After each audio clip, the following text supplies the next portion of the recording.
تاریخ انسانیت کا آغاز ایک ایسے لمحے سے ہوتا ہے جس میں آسمانوں اور زمین کے درمیان ایک فیصلہ کن اعلان کیا گیا۔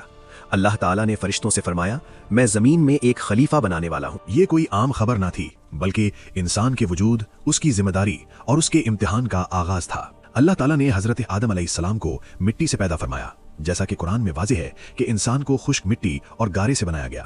پھر اللہ نے خود اپنے حکم سے حضرت آدم علیہ السلام میں روح پھونکی۔ اس لمحے ایک بے جان وجود اللہ کے حکم سے زندہ ہو گیا۔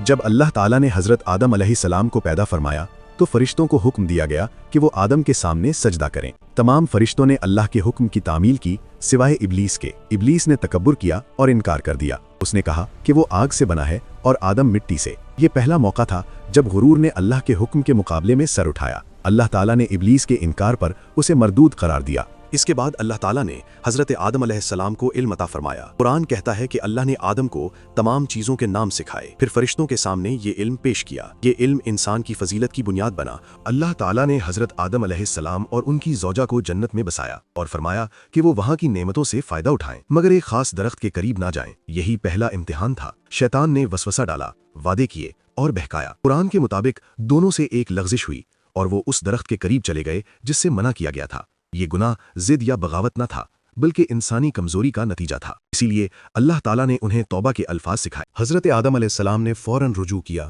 معافی مانگی اور اپنی خطا کا اعتراف کیا۔ اللہ تعالیٰ نے ان کی توبہ قبول فرما لی، کیونکہ اللہ بہت زیادہ توبہ قبول کرنے والا، نہایت رحم کرنے والا ہے۔ اس کے بعد اللہ تعالیٰ کے حکم سے حضرت آدم علیہ السلام اور ان کی زوجہ کو زمین پر اتارا گیا۔ یہ سزا نہیں تھی، بلکہ ایک ذمہ داری تھی۔ زمین انسان کا امتحان گاہ بنی، جہاں ہدایت بھی اتری اور آزمائش بھی۔